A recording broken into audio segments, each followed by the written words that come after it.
Welcome to Halftime of the Footy.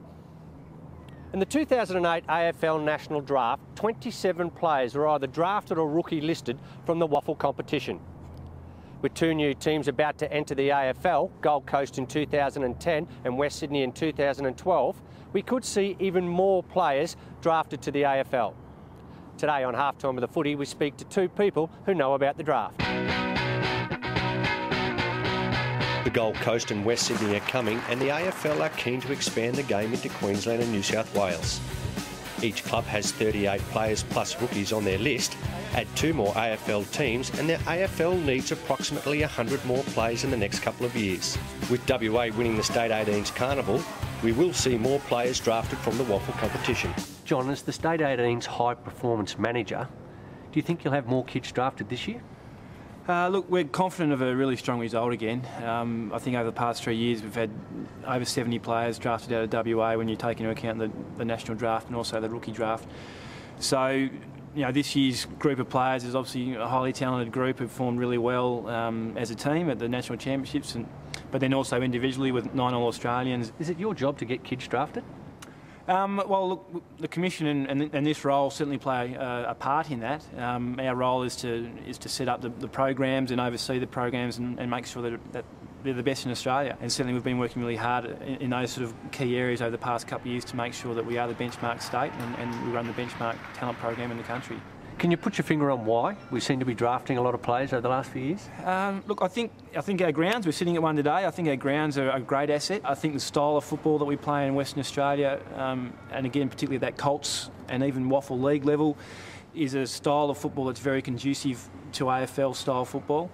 And certainly in our state programs, both at 16s and 18s level, we promote and develop a style of play which is very reflective of what's happening at the AFL level, so that from a recruiter's point of view, they can look at players in Western Australia and know that they play a style of football which can be very adaptable to the AFL environment. Do you need to play State 18s to get drafted? Certainly not. I mean, if you look at last year's draft, or the last few drafts, there's been players that have been drafted from all levels of football. You know, Tom Lee last year was effectively drafted out of PSA football. Liam Anthony, Hayden Ballantyne, these sort of guys drafted out of WAFL League football. Cale Hooker, Brad Dalziel out of reserves football. So the part we're very comfortable in that fact that the players can get drafted at a range of different areas in the WA pathway. Certainly 18s provides a large number, and so it should. But we'd actually think it would be a concern if the only players that were drafted came out of the 18s. We want players to have that the capacity to be drafted from any aspect of the pathway, and we think that's a real strength. There seems to be more Indigenous kids getting drafted every year. What do they add to the competition? Oh, look, you know, they add a whole range of different things, don't they? Just with their natural flair and natural ability and just their reading of the game and their understanding of it. They're just a joy to watch. And, you know, we had a couple of boys in the 18s this year who were just terrifically exciting to watch. And I think it's a real untapped market. You know, as much as there's more coming into the system, I think clubs like Swan Districts and Claremont, in particular the northwestern and the Pilbara parts of Western Australia, are doing a great job in making that accessibility to the elite pathway far greater and a far greater opportunity for those Aboriginal boys. So we'd hope that as our processes and our programs get stronger in those parts of Western Australia, that we'd see more Indigenous players coming through, not only into WAFL football but in the AFL as well. Trevor Woodhouse has been the West Coast Eagles recruiting manager for the last 9 years. We speak to him today about what effect the two new teams will have on the WAFL. With the two new teams coming in, I think the draft's certainly compromised. Obviously with the Gold Coast taking the 17-year-olds this year, 12 of the best 17-year-olds, and then it's about 9 of the first 15 picks next year, it certainly thins it out a little bit. So, yeah, you'd like to think that you'd have your list reasonably sort of strong at this stage and just maybe top it up. Is there plenty of talent running around in the WAFL? In the WAFL? Yeah, look, I think there is every year. I think the last few years we've probably had more than our share. And I think the interesting thing is that the guys that are sort of the 21, 22-year-olds who are often said to be very old, which is not sort of the case, I don't think, have sort of stood up. You know, you've had Greg Broughton at Freo this year, he's done very well.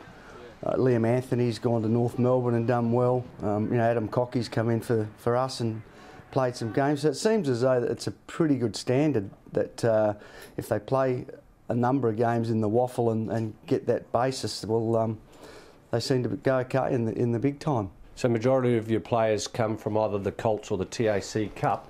Will more mature age players get a look in this year? Yeah, I think it's starting to become a little bit of a trend. More, that's always a tough question, but certainly there's been some good guys running around again with some consistency. So, and it's sort of getting your head around from the club perspective that everyone sort of goes at the young guys, and I still think, and you probably do too, Spin, that 21's still pretty young. In some respects, I don't know that they're not better off. They have that grounding, they've been out and worked, and they've been to uni or whatever, and played 50 or 60 WAFL games. It may be a great irony that they're actually the ones that are better off than the poor kids that come in and maybe struggle. Nick Naitanui was your first choice in last year's draft. Do you try and target WA players?